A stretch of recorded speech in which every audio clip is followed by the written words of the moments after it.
Hello, I'm SHEEBA, and today we're going to focus on the basic concepts of information technology. The topics covered will be what is information technology, the functions of information technology, the benefits of information technology, types of computer, data representation, computer system, and what does a computer do. So let's first see about what is information technology. The short form for information technology is IT. So, information technology or the IT is using the technology, we will be able to create an information, store an information, retrieve an information, process an information, secure the information, and exchange an information. In order to use an information, first we have to create it, and after creating it, we have to store the information, and after storing the information, we should be able to retrieve the information whenever it is needed. Next is processing the information for further execution, and the information must be secured from a third party user. And the last one is exchanging an information to the person who is in need of that information. So, IT is almost found everywhere. Wherever we reach out, we can see the use of IT. It is used in the companies, especially in the IT companies, governments, where we have the government portal to get our data, universities and colleges where they store the profile of all the people involved in the university and the college, hospitals where the data of the patients and the doctors will be stored, and even ordinary people use IT for their personal use. The success of any business is determined by the effectiveness of an information technology. Information technology is being embedded in many products and even services. There are six functions of information technology,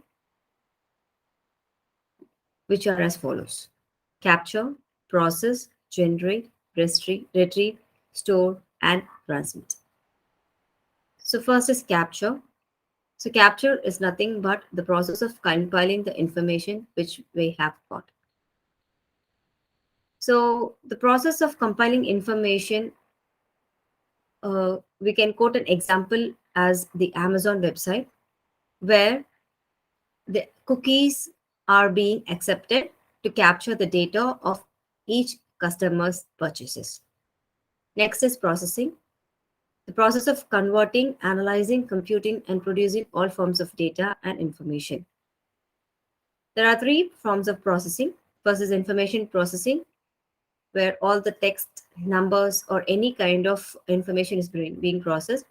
Image processing is all the pictures which are related to images, and voice, the last one is voice processing. Next, we have generation, where the data or the information is being organized into a useful form. So it can be represented as numbers, text, sound, or any visual image. The fourth one is storage and retrieval. Storage is retaining the information for future use, where the data or the information which has been collected are being stored in a place. Retrieval is the computer should be able to locate and copy the stored data or information for further processing. The computer should be able to get the information which is already being stored in the system. And the last one is transmission, where the data is being or the information is being exchanged through via a network to the other person who is in need of that information. The transmission can occur using an electronic mail, or we call it as email, or voice messaging, or the voicemail. There are various kinds of transmission where the data is being exchanged to the user using different methods. So the benefits of information technology is speed, consistency, precision, and reliability. So speed is related to the information which is being transmitted, or which is being generated, or which is being stored, and it has its own speed. So according to the speed of the user, the information is being processed. Consistency. So consistency is where the data is being stored irrespective of the operating system which is being used, and the data is retained for future use without any kind of an error. Next is reliability. So reliability is the data is a reliable data. Reliable means the data which is being or the information is which is being stored is a true data or the correct information.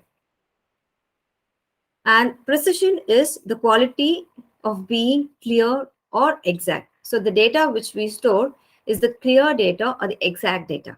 So the four main benefits are speed. So the information which is being used should be in pace with the user. Consistency is the correct data should be stored. Precision is the real or the exact data. And reliability is the correct data. So the even if there is a power failure or if there is any problem with the network, the data should be reliable. There should be no kind of there should not be any error occurring in the data. Next is the benefits of information, which is being explained in detail. So speed. So users of information technology, they use tools like computers to perform different tasks. So when they are using the computer to perform different tasks, the computer should be faster. So if I'm going to perform a calculation or if I'm going to add something, I should get the result instantly. There should be no delay in getting the result. So computer can perform multiple functions at the same time. So that is why we call it a computer as a multitasking or multi-programmable system. So the computer should be able to perform multiple functions at the same time, which cannot be done by humans. Suppose if we are eating and if we are writing something, we cannot do it both at the same time. Either we should be able to eat or we should write something. So we can do only one function at a time, but a computer can do multiple functions at a time. It can do some calculations. We can enter some kind of data in the Excel sheet. We can play music or we can play a movie. So any kind of a function can be performed at the same time. So computers have applications which can store data in a systematic way. So the data which are being stored, it will be stored in a systematic way where the user can easily understand and organize important facts.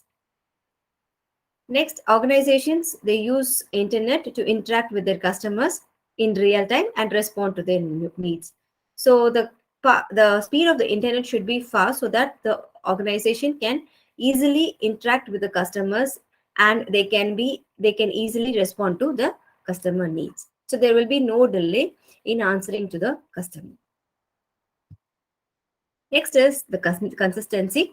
So the information will be consistent in all departments or branches. For example, we can use the order number to track our order in real time. Suppose if we have placed some order in the Amazon, using the order ID, we will be able to easily track the details. So the order detail, order number, or the order ID will be consistent. It will not change during the transmission period. So it will be same throughout the delivery. So using the order ID, we will be able to easily and track the order which is being placed. Next, precision or accuracy. So precision is nothing but the accurate data. The information will be accurate. There will be no changes in the information. So if information technology is managed by, if it is managed by humans, but even though if it is managed by humans, it will be accurate. There will be no, if suppose if I'm going to add two things, so 2 plus 4, if I'm going to add, I should be able to get the result as 6. When I'm doing it using the computer, I will get the exact result or the accurate result. But suppose if any human is going to add, he may get a mistake. If he's going to add 2 plus 4 and the result will be, if he's going to get the result as 5, the computer, it will give us the accurate result saying as 6. it is not 5. So some of the examples is computers never make mistakes in calculation. As I told you, if I'm going to add something, I will get the exact result. There will be no mistake at all in the calculation part. Next is reliability. So information systems can run 24 hours, 7 days a week. So a week has 7 days and a day has 24 hours. So information technology can run throughout the day for a week. So these systems can only be interrupted for repairs and maintenance. Suppose if there's some kind of a error, some kind of a repair in a system, and if there is a maintenance problem in the system, then only these systems can be interrupted. Otherwise, these will be running throughout.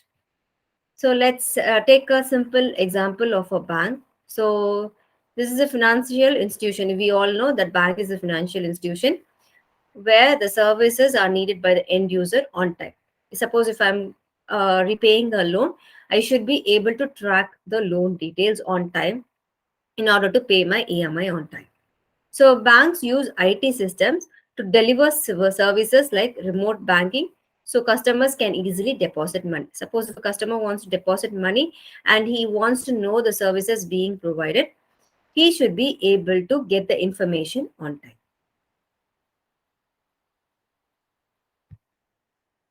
So next we'll move on to the types of computer. So there are 4 sizes of computer: microcomputers, mid-range computers, mainframes, and supercomputers. So microcomputers are very small. As the name suggests, micro means very small.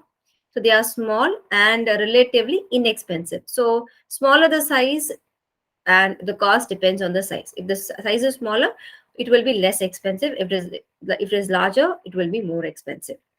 So the most common of all easily outsells all other types of computers annually for use in business and at home. So the microcomputers are being used even at businesses, also at home. So depending on the size, their price will be lesser. So there are 5 types of microcomputers. One is the desktop computers, which we also call it as PC or personal computers. Then comes the notebook computers or the laptop computers, which where we can carry it anywhere we travel. And tablet is a higher version of a mobile phone, and handheld computer is nothing but our mobile phones. Next is mainframes, and these type of computers are generally known as large size, and their storage amount is also larger, and their processing power is also higher. So if more powerful and larger than a microcomputer, so they are totally different from the microcomputer, because microcomputer, they are lesser in size and their processing speed is lesser compared to the mainframe computers. So primarily these are used in large organizations, like the financial for like the banking sectors, or the IT sectors, where large financial transactions will be processed or data will be processed. Next, we have the mid-range computers. It is a computer smaller than a mainframe computer. So the mid-range computer is smaller than the mainframe computer, but is larger than the microcomputer. So mid-range, mid means middle. So it's a moderate. It is not larger or it is not very smaller. It is in between. So medium-sized computers, they are more powerful and capable than microcomputer, but when it is compared to the mainframe computer, it is less powerful and less capable than the mainframe computer. So what are the types of computers? Supercomputers. So to supercomputers, it is very faster, or the speed is much fast than the microcomputers, mainframe computers, or the mid-range computers. So it is powerful and the largest computers, which is used in fields like NASA and weather forecasting. So for weather forecasting, or if there's any kind of disaster which is going to happen, for those purposes we use supercomputers. So they solve problems which consists of long and difficult calculations. So in NASA, when they are going to launch a rocket, they have difficult calculations, or they have longer calculations, which is not easier for humans to solve. So in those fields, these supercomputers are being used. So next is data representation. So data representation refers to the internal method used to represent various data types of data stored on a computer. So the way the data are being stored in a computer is being represented using the term data representation. So data representation or data. First, we'll see about what is a data. So data refers to words, numbers, figures, sounds, and graphics that describe people, event, things, and ideas.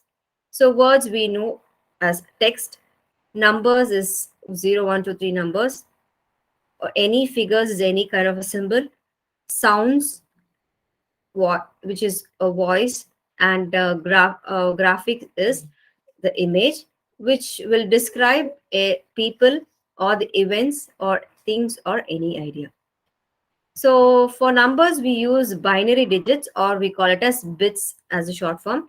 So from binary, we take BI, and from the digits, we take ITS, sorry, TS. So together, we call it as binary digit, or even the shorter version is bits. So binary digit, binary means bi means only two values. It can have only two values. So binary digits, they have either 0 or 1. So binary digits are represented using zeros and ones. So any computer can only understand only two values, which is 0 and 1.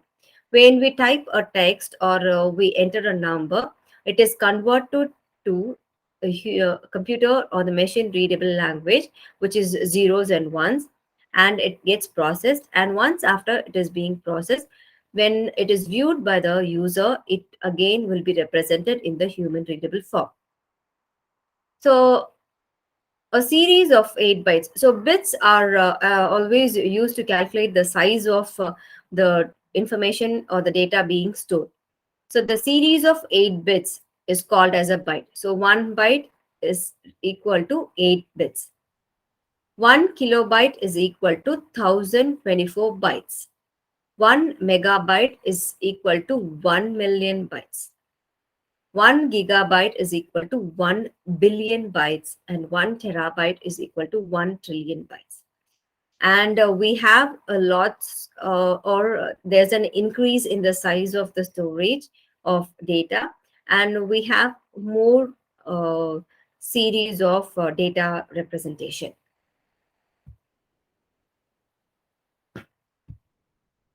So next we move on to a computer system. So, a set of components that interact to accomplish a purpose. So, we can see a computer has different components, and all these components will interact together or they will communicate together to accomplish any task which is given to the computer system. So, a computer system majorly it contains two elements. One is the hardware, and the second one is the software. So hardware is a physical component where which we can be touched or felt. Okay, so hardware component can be touched by us or felt by a user. So example, some of the examples are mouse, CPU, memory, and monitor. And software is intangible component which cannot be felt by any user, but it is an application which is stored in a computer for programs or a specific task to be accomplished. So software is an application which is already stored in a system in order to perform a specific task. So some of the examples of software are Windows and Microsoft Word. So Windows and Microsoft Word can be viewed by an user, but it cannot be felt or touched by a user. So we can equate hardware and software with human body. So and human intelligence. So human body is hardware. So each of the part or each of the human body parts can be touched by the human, but a human intelligence cannot be touched, but it can be felt or it can be tested to which IQ power a human has. So hardware is compared to the human body and software is compared to the human intelligence. So all human physical actions such as walking, eating are based on the thoughts and feelings. So thoughts and feelings are the software, which is a base for walking and eating. So walking and eating are hardware and thoughts and feelings are the software. So if the brain does not raise any thoughts and feelings, so brain is a base for those thoughts and feelings. If the brain doesn't raise a thoughts and feelings, we will not perform any physical activity. We will be sitting idle. Similarly, actions and functions of every hardware is based on a software. If the software, if there is no work for the software, then the hardware will not have any function or it will not perform any function. The combination of physical equipment, that is the hardware, and logical instructions, that is the software, together will give the computer system their power and versatility. So, to which extent a computer system works is based on the physical equipment, which we call as the hardware, and the logical instructions which are performed. And the other name for the logical instructions is software. So, hardware, as we saw, is a physical component of a computer. So, a typical computer is made of motherboard, which is the main electronic component of the computer. If there is any problem with the motherboard, then the whole system is collapsed. Then we have the system unit, and the last is the input devices and the output devices. So we also have multimedia devices to play or record photos, music, and videos. So multimedia devices are designed to display, store, record, or play multimedia content, which includes photos, music, and videos. So the types of multimedia devices are microphones, which is used for recording sound, speakers, where we hear to some music, cameras to store photos and videos or to capture photos and videos, and the headphones. Headphones is similar to the microphones and speakers, where we can both hear and speak at the same time. Next is the system unit, which is the central component unit. We call it as the brain of the computer. So the processor corresponds to the CPU. So the CPU is called as the processor, and the full form for CPU is central processing unit. So in the central component system, we have three parts. One is the processor, the second one is RAM and ROM, which is used for memory, and the third is storage, which is hard disk or removable storage disk. So the RAM and ROM are the primary memory, and the storage is the secondary memory. RAM and ROM are present in the computer system itself. Hard disk or removable storage device is one which we have it externally. The example for removable storage device is CD, and we have pen drives nowadays. So they are removable and they can be inserted in the system to store data whenever we need. So the processor, or we can call it as a central processing unit, is a electronic circuitry within a computer which carries out instructions of a computer program. So whenever an instruction is being given to the computer program, the instructions are being executed by the central processing unit. So the processing of instructions and data is performed by the central processing unit. And as I told you, it acts as a brain of the computer. So the processor tells the computer what to do and when to do. So the instructions are being given to the computer by the processor. So if we want to perform any task, if the user wants to perform any task, the instructions are given to the computer by the processor. So it also performs calculations, and the speed of the processor is very important, which is measured in megahertz, or the short form is MHz. So the faster the processor, the more the calculations can be performed per second. So next we move on to the memory. So memory is any physical device capable of storing information temporarily or permanently. So we can store, using a memory, we can either temporarily store the data or we can permanently store the data depending on the memory device. So the memory or the size of the data which is being stored is measured in bytes. As we discussed, 1 byte is equal to 8 bits. So whenever we store the data, it depends on the size of the data which is being stored. So the types of memory are random access memory, we call it as RAM, which is a more volatile memory. Next, we have the cache memory, or we can call it as RAM cache or CPU cache. Then we have virtual memory, and the last one is read only memory, or we call it as ROM. So, random access memory, cache memory, virtual memory, all these three are volatile memory. So, volatile means it will change according to the environment in which it is being used. So it can alter the datas, or the data which is being stored can be deleted or removed depending on the situation or the environment. But read only memory, or we call it as ROM, is a non volatile memory where once the data is stored, it cannot be changed, the data cannot be altered. So types of memory. So read random access memory. So it is used by the computer as a working area. It holds all the programs which are being executed. So the data is processed, and once we get the results, the results will be stored in the RAM.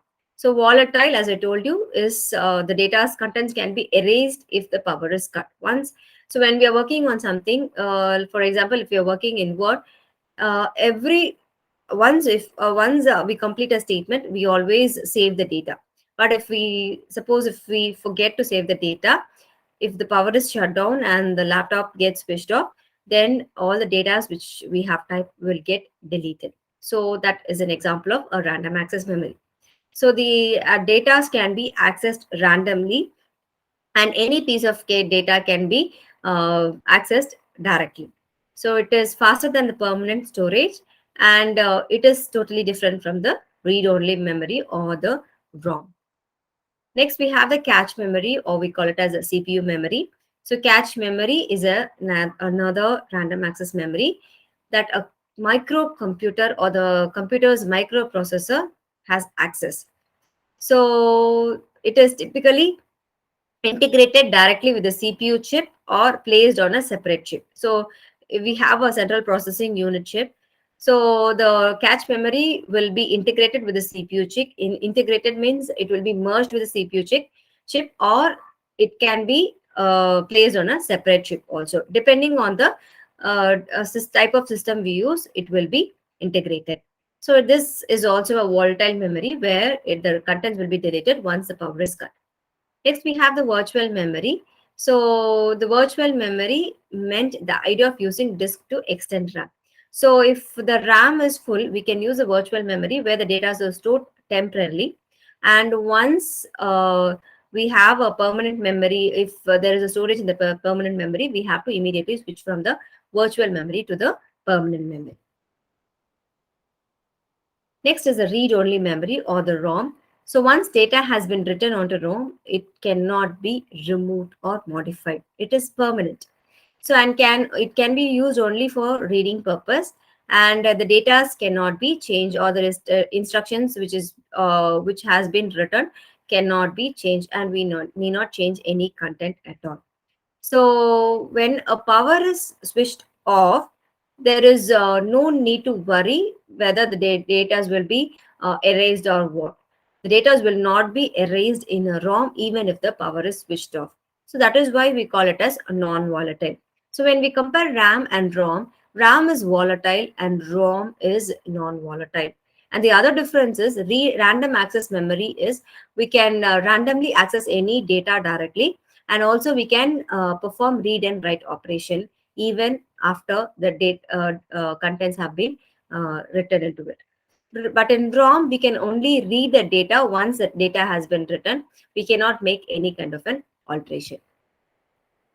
So storage. So storage is saved permanently. So it records and stores all programs and data or information. So data and information which we create will be recorded or stored permanently. So the types of storage media are hard disk, which is present inside the system.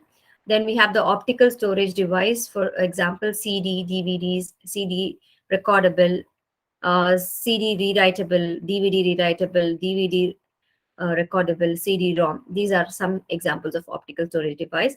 Then we have the flash memory. The example for flash memory is a USB flash storage device, which we call it as a pen drive, or even the memory cards which are inside a mobile phone. Next, we have the input and output. So data or instructions in any type of a computer are called, that we type, we call it as an input. So the instructions which we give to a computer is called as an input. And after giving the instructions, the output, the result which we receive is called as the output. So the peripheral devices will accomplish the task of input and output functions. So input is the information or the instruction which we give to the computer, and the output is the result which is processed by the computer. And peripheral devices act as a mediator or a medium between the input and output functions.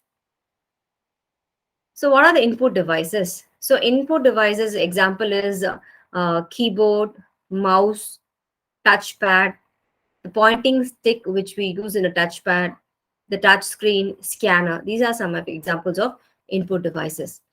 And the output devices are monitor where we view the result. Then we have a printer. We also have speaker where we get the output of a music which is being played. So next is the software. So software is intangible components of a computer system. Intangible means we can only view the contents of the software application, but we will not be able to touch the components. So software is a generic name of all programs. So Microsoft Word is a software, Microsoft Excel is a software, then Windows is a software, or Android is a software. So any kind of application which helps the computer run is called as a, any kind of a program which helps the computer to run is called as a software. So it is made up of code interpreted by the hardware. So the hardware gives a code which interprets what is the software is being used. So it is written in, basically all the software is written in some kind of a programming language. Some examples of programming languages are Java, C, and C++. So there are two kinds of software. One is a system software, and the other one is a application software. So system software is the operating system which helps the system to run. So it is the basic software. Without the operating system, we cannot turn on a computer or a mobile phone. So OS is used, that is the operating system is a software program which acts as an interface between the user and the computer. So if a user wants to communicate with the computer should have an operating system, which is a software program. So it will be an interface or a communication path where the user will be able to communicate with the computer. So the operating system is used mainly to control all the hardware components which is used in a computer system, like the keyboard, monitor, printer. All the hardware components are controlled and managed by the operating system. So basically, operating system has a multitasking feature. It can do multiple tasks at the same time, and it will communicate between. It communicates between all the programs and the hardware. It ensures a security and integrity, so there will be no kind of an error. So there's some of the examples are Windows, Mac OS is used in the Apple laptops and Apple phones. Then we have Unix operating system, and in the mobile phones we have Android operating system. So the basic functions of an operating system are process management. Whatever the process is being executed, it should be managed. Then we have the memory management, file management, security management, and user interface. So process management, so it helps in creation, deletion, suspension, resumption, and synchronization of any process. So we will be the process management. The operating system should be able to create a process, delete a process, suspend a process for some time, then resume the process which is being suspended, and synchronize all the processes together. Okay.